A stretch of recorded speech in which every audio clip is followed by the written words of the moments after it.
अस्सलाम वालेकुम एवरीवन। अच्छा जी, टुडे वी आर डिस्कसिंग कि हमें पॉलिटिकल साइंस क्यों ऑप्ट करना चाहिए और ये हमें किन ग्राउंड्स में जो है वो हेल्प करेगा। अगर मैं बात करती हूँ, सबसे पहले हमारी थ्योरीज़ आती है पॉलिटिकल साइंस के अंदर, ठीक है। अब ये थ्योरीज़ हमें कौन कौन सी करनी होती है? कुछ मुस्लिम फ़िलासफ़र्स होते हैं, ठीक है, कुछ वेस्टर्न्स होते हैं।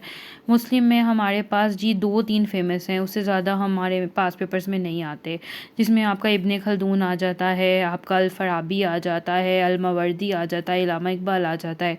वेस्टर्न की बात करूँ तो आपके पास प्लेटो आ जाता है, एरिस्टोटल आ जाता है, फिर रूसो की थेरीज़ आ जाती हैं, social contract, Hobbes, Locke, Rousseau की, ठीक है।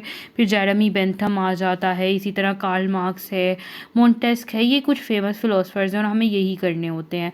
फिर हमें जो है वो स्टेट पढ़नी है, हमें गवर्नमेंट कैसे काम करती है, लेजिस्लेचर कैसे काम करता है, एग्जीक्यूटिव क्या है, जुडिशरी क्या है, इनका रोल क्या होता है, पॉलिटिकल पार्टीज़ किस तरह वर्क करती हैं, लिबर्टी क्या होता है, अल्ट्रानेशनलिस्ट पर्सपेक्टिव, फैशिज्म क्या होता है, कम्युनिज़म क्या होता है, मर्केंटलिज्म क्या होता है, जितनी भी थ्योरीज़ हैं आइडियोलॉजिकल थ्योरीज़, वो थ्योरीज़ कौन कौन सी है, कैपिटलिज्म क्या है। फिर कॉन्स्टिट्यूशन हम पढ़ते हैं, फिर हम पाकिस्तान के कॉन्स्टिट्यूशन का डिफरेंट कॉन्स्टिट्यूशन के साथ कंपैरिजन भी करते हैं। तो जो स्टूडेंट्स जिनका क्रिटिकल अप्रोच इतनी इन्हेंस नहीं है और जिन्होंने पीएमएस भी देना है और सीएसएस भी देना है, क्योंकि पंजाब पीएमएस के अंदर आईआर का पेपर नहीं होता, उनके लिए पाकिस्तान अफेयर्स की गेम स्ट्रॉन्ग करना और ओवरलैप करने के लिए आपको पॉलिटिकल साइंस बहुत हेल्प। सिलेबस जो है इसका वो थोड़ा लेंथी होता है, लेकिन सिलेबस जो है वो हमारा काफ़ी पाकिस्तान अफेयर से ऑप्ट करता है। फिर इसमें हम यूएस हिस्ट्री में से यूएस का कॉन्स्टिट्यूशन भी कर लेते हैं, ठीक है। वो अलग से अगर आपने यूएस हिस्ट्री का सब्जेक्ट रखा होगा उसमें आपकी हेल्प करेगा, ठीक है। आप इसमें जो है वो जो स्टेट पढ़ते हो, स्टेट एवोल्यूशन पढ़ते हो, आप गवर्नमेंट के स्ट्रक्चर्स के कॉन्सेप्ट करते हो, वो आपको ये समझाने में मदद देता है कि पार्लियामेंट्री वर्सेस जो प्रेसिडेंशियल गवर्नमेंट है वो क्या है, ठीक है। हमारी यूनिटरी और फेडरेशन किस तरह चलती है, तो it also help in your current affairs as well, ठीक है। इसके अलावा ये हमारी बेसिक ऑफ पॉलिटिकल साइंस जो है, हमारी बेसिक ऑफ स्ट्रक्चर जो हमारा करंट अफेयर्स का है उसको स्ट्रॉन्ग करता है, ठीक है।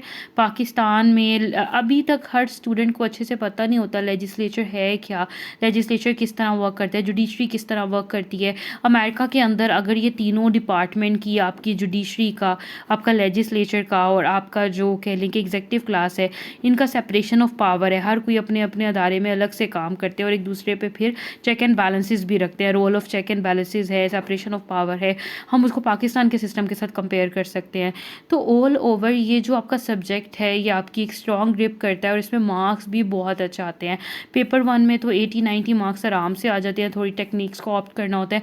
पेपर 2 में कॉन्स्टिट्यूशन का कंपैरिजन करना पड़ता है तो थोड़ा टफ होता है, लेकिन वो ये होता है कि अगर आपने अच्छे से पाकिस्तान और दूसरे कॉन्स्टिट्यूशंस में तो कंपैरिजन कर लिया, अच्छे से फ़िलासफ़ी समझ आ गई है आपको, तो आप जो है वो ईज़िली इसमें अपना आराम से 170 मार्क्स टारगेट कर सकते हो और ये आपकी गेम जो है सीएसएस की वो चेंज कर देता है। तो this subjects is very good, ठीक है, in order to take a strong grip on your compulsories too. And जो लोगों ने तो पीएमएस देना है पंजाब और सीएसएस भी देना है वो इसी सब्जेक्ट को ऑप्ट करें, ठीक है। एंड मोर ओवर, ठीक है, आप लोगों का जो सेशन है इसका पॉलिटिकल साइंस का मैं स्टार्ट कर रही हूँ फ्रॉम मंडे। तो